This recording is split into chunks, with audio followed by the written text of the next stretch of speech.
इन दरगाहों पे जब सऊदी के आए हुए मुसलमान जाके चद्दर नहीं चढ़ाते तो तुम्हारे क्या बाप लेटे हैं वहां जो चद्दर चढ़ाने जा रहे हो? हैं, शर्म नहीं आती है? तुम्हारे बाप की समाधि है जो वहां पे चद्दर चढ़ा रहे हो? हम अपनी गर्दनें कटवा के और इनके घरों में रोजगार नहीं हम देंगे इनको। अब हिंदू जाग गया है, एक हिंदू वहां पे चादर चढ़ाने नहीं जाएगा। साफ सुन ले ये मौलाना कि हम डरने वाले नहीं हैं। आप हमारी बहनों का रेप करेंगे, निपुर शर्मा का रेप करेंगे, उसका सर काटेंगे? है इतनी हिम्मत हो रही है तुम्हारी? अगर गलती कर दी याद रखना इतिहास ऐसा दोहराएंगे कि 47 भी भूल जाओगे। हम शांत थे, तुम लोगों ने मजबूर किया हमें बोलने के लिए और हमारा तांडव देखने के लिए तैयार रहना। जवाब आपको प्रचंड देने के लिए हिंदू राष्ट्र नवनिर्माण सेना घर घर मुहिम चला रही है। हम हर घर और हर मंदिर शक्ति स्थल के रूप में केंद्रित करने जा रहे हैं और हिंदू राष्ट्र का आगाज हर घर से हम करेंगे। तो हिंदुओं के टैक्स के पैसे हम अल्लाह के नाम पर देने नहीं देंगे। ये बंद करें। सख्त सख्त जनसंख्या नियंत्रण कानून बनाया जाए। 2 बच्चे सबसे अच्छे। अल्लाह ने देन तो दे दी, लेकिन ये बताओ ये 8, 10, 12, 15, 20, 40, 50, 70, 72 बच्चे इन्हें पालेगा कौन? इन्हें पालेगा कौन? खाने के लिए कौन देगा? इनकी बेटर एजुकेशन के लिए कौन देगा? या तुम्हें इन पे पंचरी लगवाने हैं, पत्थर ही उठवाने हैं? इनके पूर्वज भी ना बहुत अच्छे सपने देखा करते थे, लेकिन 2 गज जमीन के अंदर दफन है वो। अगर नहीं समझ में आ रहा है ना तो अपने पूर्वजों की कब्रों को जाके झांक लें, उन्होंने भी यही सपने देखे थे।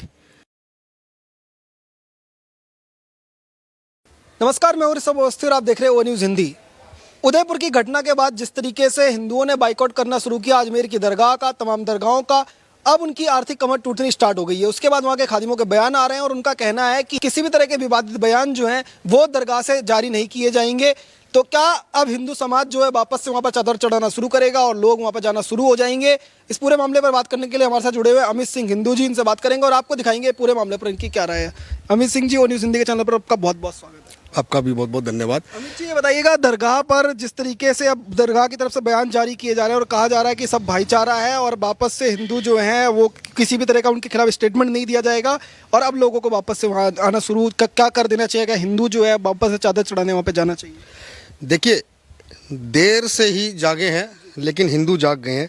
जब इन लोगों ने दरगाह के गेट पे सर तन से जुदा के नारे दरगाह के गेट पे से लगाए थे, तब इनको सोचना नहीं चाहिए था? इनके चिश्ती मोहम्मदों को सोचना नहीं चाहिए था कि ये जो नारे आप दरगाह से दे रहे हो, 80% आबादी वहाँ हिंदू जाती है और आप हिंदुओं के सर कलम करने की बात दरगाह के दरवाजे से कर रहे हो। ये काम तो बहुत पहले 1947 में ही आज़ादी के समय ही निर्णय लेना चाहिए था सरकारों को, लेकिन नहीं लिया। लेकिन आज जब ये लोग हैं और ये जनसंख्या विस्फोट और देश में अराजकता फैलाने के लिए हर हद तक ये गुजरने का काम कर रहे हैं और ये हिंदुओं को डराने का काम कर रहे हैं। इनको समझना चाहिए कि हिंदू ना तो अब ये डरने वाला है और ना ही आपकी इन हरकतों को बर्दाश्त करने वाला है। समय और पीढ़ी ये दोनों परिवर्तन ले रही है। अब इनको हर जवाब इनको प्रचंड मिलेगा। दरगाहों पे जो हिंदुओं ने जाना बंद किया है, इसके लिए मैं उन हिंदू योद्धाओं को, उन वीरों को सलाम करता हूं जिन्होंने मेहनत करी। ये पूरे देश के अंदर होना चाहिए, क्योंकि हम अपनी गर्दनें कटवा के और इनके घरों में रोजगार नहीं हम देंगे इनको। क्योंकि अब समय जब ये लोग गजवाए हिंद की बात कर रहे हैं, गजवाए हिंद की बात ये 1947 से करते चले आ रहे हैं। क्यों, किस लिए? जब बंटवारे में 47 में पाकिस्तान लिया, पूर्वी पाकिस्तान लिया, इनका मन नहीं भरा। उसके बाद भी तीसरा देश इन्होंने लिया, भारत, और भारत में हमारे पूर्वजों ने इनको रहने के लिए शरण दी। लेकिन उसके बाद भी आज ये जनसंख्या विस्फोट करके हम लोगों को डराने का काम कर रहे हैं। हम लोग डरेंगे नहीं, हम लोग इनको जवाब देंगे। सरकारें सुनिश्चित करेंगी, कानून व्यवस्थाओं को पालन करवाएंगी। अगर नहीं करेंगी तो ये जो भीड़ तंत्र को दिखा के हमें डराने का प्रयास कर रहे हैं, तो कान खोल के सुन लें। ये सभी जितने भी हैं, हम डरने वाले नहीं हैं। अगर आपने दोबारा ऐसा कोई भी बयान जारी हुआ, अभी तो बाइकाट हुआ है, आगे चल के जो आप मार काट की बात करते हो ना, तो यहाँ किसी ने चूड़ी नहीं पहन रखी है जो आपको जवाब नहीं देगा। जवाब प्रचंड मिलेगा, घरों में घुस के मिलेगा। आज भी कुछ जो लोग अभी भी मतलब इतना सब होने के बाद भी जो लोग चादर चढ़ाने वहाँ जा रहे हैं, लगातार वहाँ पर हिंदू लोग पहुँच रहे हैं, उनके लिए कोई मैसेज देंगे? जो देश की तमाम दरगाहें, दिल्ली के अंदर भी दरगाह है, तमाम दरगाहों पे जा रहे हैं, उनके लिए कोई मैसेज देंगे? मैं उन हिंदुओं से सिर्फ यही कहना चाहता हूं कि हिंदुओं जाग जाओ।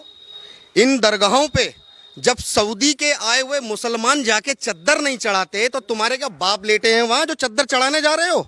हैं, शर्म नहीं आती है? तुम्हारे बाप की समाधि है जो वहां पे चद्दर चढ़ा रहे हो।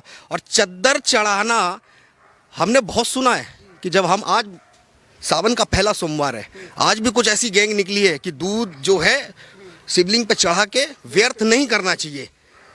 तो उनसे ये कहना चाहता हूँ, ये तुम्हारे बापों की कबर नहीं है जिन पे चद्दरें चढ़ा रहे हो। वो चद्दर एक गरीब को जाके चढ़ा दो। और उनसे कहता हूँ कि आज तुम चद्दर चढ़ा रहे हो, कल यही कफन तुम्हारे चेहरों पे डालेंगे, सरों को काट काट के। अभी भी वक्त है, जाग जाओ। और जाग नहीं रहे हो तो फिर कटने को तैयार रहो, क्योंकि हिंदुस्तान अब ऐसे हिंदुओं को देख रहा है और उनको चिन्हित कर रहा है और लोग उनको जवाब दे रहे हैं। एक आपने सुना होगा आदिल चिश्ती का नाम, जो सरवर चिश्ती, जो कह रहे थे हिंदुस्तान को पूरा हम हिला देंगे अगर नुपुर शर्मा के विरोध में जो है इस तरीके का मार्च करेंगे, पूरा हिंदुस्तान देखेगा। उनके बेटे आदिल चिश्ती वो हनुमान जी पर मजाक उड़ा रहे हैं, गणेश जी के मजाक उड़ा रहे हैं, और किस तरीके से बोल रहे हैं कि तुम्हारे इतने सारे देवता हैं, 33 लाख करोड़, इस तरीके की चीज़ें बोल रहे हैं। कह रहे हैं कि एक कैसे हो सकता है, चीज़ हो सकता है, और बाद में फिर उसको कवर करते दिखाई दे रहे हैं। तो उनके लिए भी कोई मैसेज यहाँ से देंगे? मैं मैसेज यही देना चाहूँगा कि देखिए, धार्मिक भावनाएं तो हमारी भी हैं। अगर आप हमारे इष्टों का अपमान करोगे तो जवाब तो अब हम देंगे, क्योंकि हमने 70 साल मौन रहे। भाईचारा क्या कहते हैं? ये भाईचारा, ये भाई नहीं, ये चारा बना रहे हैं। और इनके चारे के अनुसार अब हम चारा नहीं बनेंगे। इनको जवाब देने का समय आ गया है। और हिंदुस्तान के अंदर अगर इनको रहना है तो भारत के अनुसार, भारत की संस्कृति के अनुसार रहना होगा। और जो इस संस्कृति को नहीं मान रहा है, उसको सरिया ज़्यादा अगर किसी को प्यारा है तो वो छोड़ के चला जाए। हमें इस देश में उनकी ज़रूरत नहीं है बिल्कुल भी। अभी आपने कहा कि भारत देश ने उनको शरण दी है, भारत के लोगों ने उनको शरण दी है। उनका कहना है कि हमारा भी खून शामिल है इस मिट्टी में, किसी के बाप का हिंदुस्तान थोड़ी है। तो उनको क्या कहें? बिल्कुल सही बात है, लेकिन मैं एक बात कहना चाहूँगा, उनके बाप का तो पता नहीं, क्योंकि उनके बाप तो अपने हिस्से की ज़मीन ले गए। लेकिन ये बचा हुआ जितना भी है ना, हमारे बाप का है। ये हम वास्तविकता में कह रहे हैं कि अब बंटवारा हम बर्दाश्त नहीं करेंगे। जो जिहादी आज़ादी गैंग के नाम पे देश में आज़ादी के नारे लगा रहे हैं, वो कान खोल के सुन लें। एक बार क्लियर कहना चाहता हूँ कि अगर दोबारा देश को बांटने की साजिश हुई, जो कि बिहार के अंदर अभी आप लोगों ने देखा, पीएफआई जो सिमी का ही दूसरा रूप है, वो 2047 में भारत को इस्लामिक राष्ट्र बनाने का कार्य कर रहा है। अरे कान खोल के सुन लो, ये देश हिंदू राष्ट्र था, हिंदू राष्ट्र है। अब आगाज करने का समय आ गया। हिंदुओं उठो और निकलो घरों से बाहर और ऐसे जिहादियों का बाइकाट करो। इनकी ज़रूरत नहीं है। अब जो हमारी गर्दन काटने का काम कर रहे हैं, हमें ऐसे जिहादियों की कोई ज़रूरत नहीं है। इन लोग कह रहे हैं कि 2047 तक इस्लामिक राष्ट्र इंडिया बनेगा, उसके लिए पूरी तैयारी चल रही है। और सिर्फ 10% मुसलमान भी अगर हमारे साथ आ गए तो हिंदुस्तान के सभी जो हिंदू हैं उन पर गजवाए हिंद का जो सपना है वो उनका साकार होगा, और 10% मुसलमानों के साथ ही यहाँ पर इस्लामिक राष्ट्र बना देंगे। उनको कुछ कहेंगे? ये पहली बात तो ये सपने देखना बंद कर दें। इनके पूर्वज भी ना बहुत अच्छे सपने देखा करते थे, लेकिन 2 गज जमीन के अंदर दफन है वो। अगर नहीं समझ में आ रहा है ना, तो अपने पूर्वजों की कब्रों को जाके झांक लें। उन्होंने भी यही सपने देखे थे। और ये देश महाराणा प्रताप का है, ये देश शिवाजी का है, ये भगत सिंह का देश है। ये झुकने वालों में से नहीं है। तुम्हारी मानसिकता बिल्कुल साफ तौर पे जाहिर हो गई है। और हम सीधा कहना चाहते हैं, सरकारों ने सेकुलरता का पहाड़ा जो पढ़ाया वो हमने त्याग दिया और हमें अब सेकुलरता की ज़रूरत नहीं है। हम अगर अपने धर्म के प्रति कट्टर होने पे आ गए तो मैं इस बात का दावा कर सकता हूं कि ये रुकेंगे नहीं। हम शांत थे, तुम लोगों ने मजबूर किया हमें बोलने के लिए, और हमारा तांडव देखने के लिए तैयार रहना। अमित सिंह जी, ये बताइएगा कि जिस तरीके से ये पूरा एक के बाद एक घटनाएं जो सामने आ रही हैं, अलग अलग देश के अंदर चल रही हैं, तो इसके बाद क्या हिंदू जो है वो सीख ले रहा है? और जो शुरुआत वहाँ हुई है, एक जगह से शुरुआत हुई है, और वहाँ के लोग अब कह रहे हैं कि भाईचारा की बात, जो सिर तन से जुदा की बात करते थे, क्या यही शुरुआत हिंदुस्तान के बाकी हिस्सों में भी होगी? देखिए, सिर तन जुदा करने वाली ये जितनी भी जिहादी गैंगे हैं, मैं उनसे सिर्फ एक बात कहना चाहता हूँ कि अपनी मानसिकता को बदल दो, नहीं तो हमने अगर बदला तो घर में घुस के हम केसरिया फहराएंगे। और ये मैं डंके की चोट पे कह रहा हूं, और साफ सुन ले ये मौलाना कि हम डरने वाले नहीं हैं। आप हमारी बहनों का रेप करेंगे, निपुर शर्मा का रेप करेंगे, उसका सर काटेंगे। आज राजस्थान में फिर एक नाई को धमकी दी गई है। इतनी हिम्मत हो रही है तुम्हारी। अगर गलती कर दी, याद रखना इतिहास ऐसा दोहराएंगे कि 47 भी भूल जाओगे, ध्यान रखना। एक चीज़ आपसे जानना चाहूँगा कि तमाम लोगों को आपने कहते सुना होगा, भारत के अंदर छोटी सी भी कोई घटना होती है कि भारत में मुसलमान बहुत खतरे में है और कैंडल मार्च होते हैं, उनके नाम पे ट्वीट्स होते हैं, लगातार ये सब चीज़ें चलती हैं। पर पीएफआई और सिमी का काम जो पीएफआई कर रहा है, जिस तरीके से कर रहे हैं, इस तरीके के लोगों की जब सोच बेनकाब होती है और बड़े लेवल पे मुसलमान जो पकड़े जाते हैं और 2047 में जो इस्लामिक राष्ट्र बनाने की सोच रहे हैं, तब क्या ये लोग बाहर आते हैं? क्या ऐसे लोग आपको दिखाई देते हैं कि ट्वीट करते हुए या उनके कहते हुए कि अब भारत के अंदर वाकई मुसलमान खतरे में है इस तरीके की? देखिए, हमारे देश में ना एक बहुत बड़ी भ्रांति फैला रखी है, अच्छा मुसलमान और जिहादी मुसलमान। ये जो अच्छा मुसलमान जो देख रहे हो ना आप, ये शांत रह के उसी जिहाद को समर्थन करता है। जब किसी हिंदू की गर्दन कटती है ना, तो ये अपने घरों में से एक भी नहीं निकलते हैं कि ये गलत हुआ। लेकिन जब समय है तो तुम आज नहीं निकल रहे हो, लेकिन आने वाले समय में जवाब आपको प्रचंड देने के लिए हिंदू राष्ट्र नवनिर्माण सेना घर घर मुहिम चला रही है। हम हर घर और हर मंदिर शक्ति स्थल के रूप में केंद्रित करने जा रहे हैं, और हिंदू राष्ट्र का आगाज हर घर से हम करेंगे।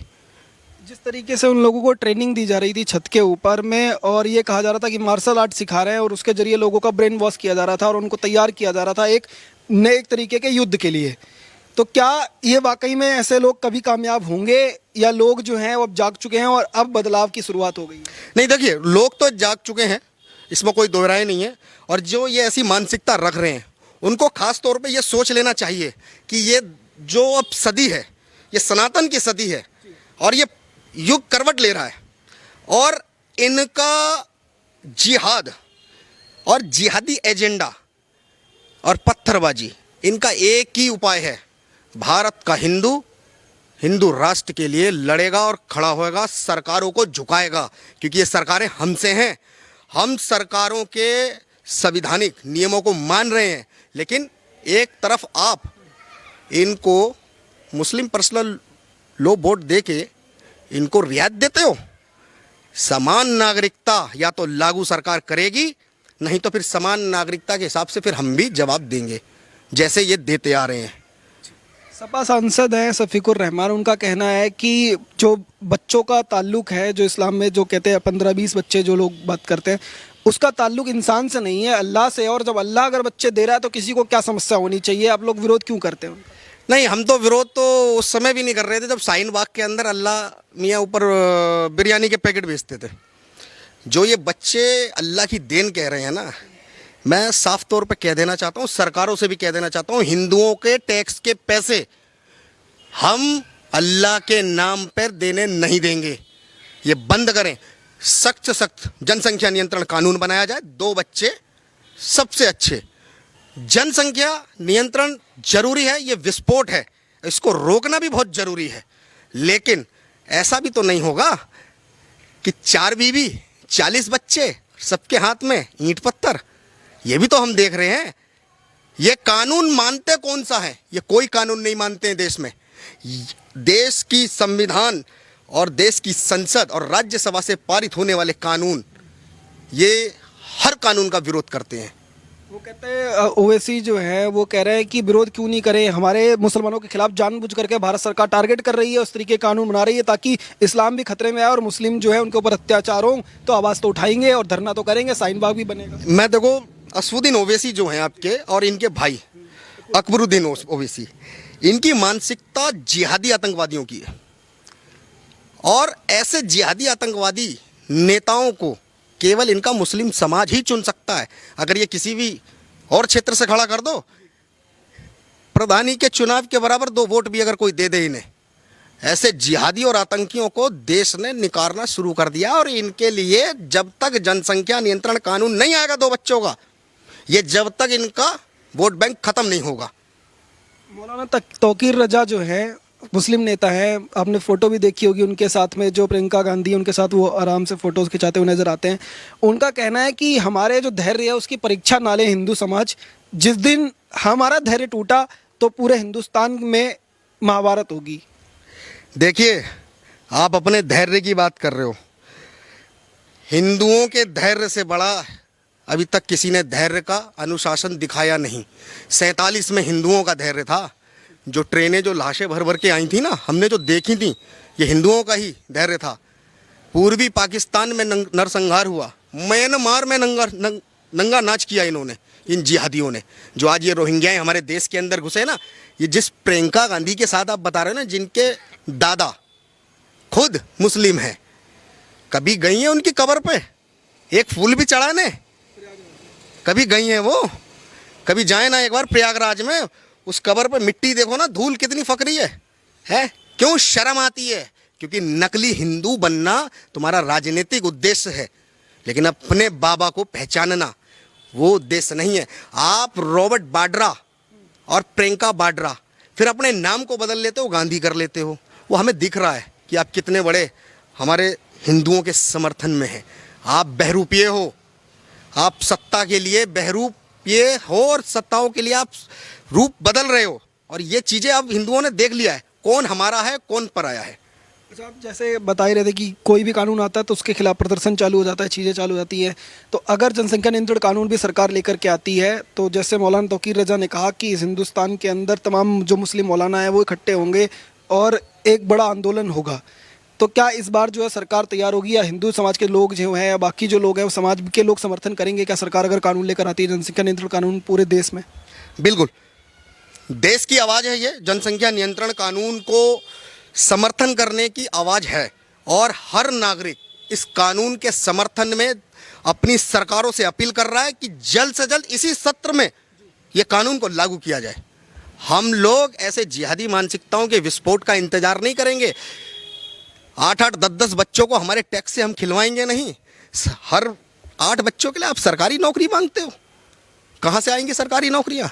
आप रोजगार को मुद्दा बना रहे हो, आप बच्चों की लाइन लगा रहे हो और रोजगार का मुद्दा बना रहे हो। ये तो बहुत बड़ा मजाक है।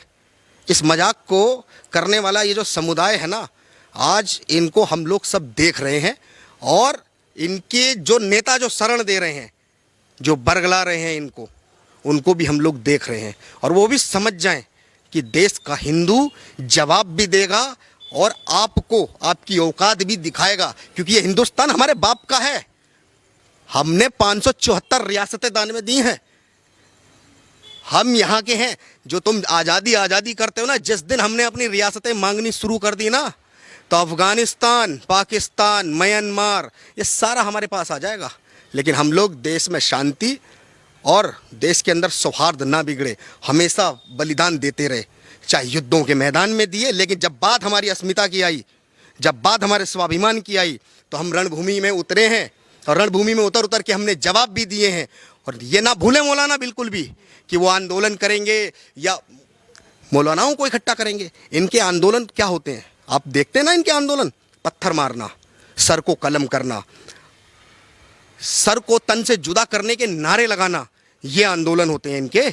ऐसे आंदोलनों को हिंदू समाज और भारत बिल्कुल बर्दाश्त नहीं करेगा। हिंदुस्तान का हर हिंदू अब जवाब देने के लिए तैयार है और हमने अपने घरों में आगाज कर दिया है। आप अगर बकरों को काटने के नाम पे शस्त्र रख रहे हो ना, तो हम भी माँ लक्ष्मी के पूजन के नाम पे तलवारों को रखेंगे। देखते हैं कौन सी सरकार हमें रोकेगी। हम नहीं रुकेंगे, हमारे यहाँ अधिकार है, हम पूजा करेंगे, शस्त्रों को रखेंगे, हम गर्दन नहीं कटवाएंगे हम बिल्कुल भी। बहुत बहुत धन्यवाद अमित जी।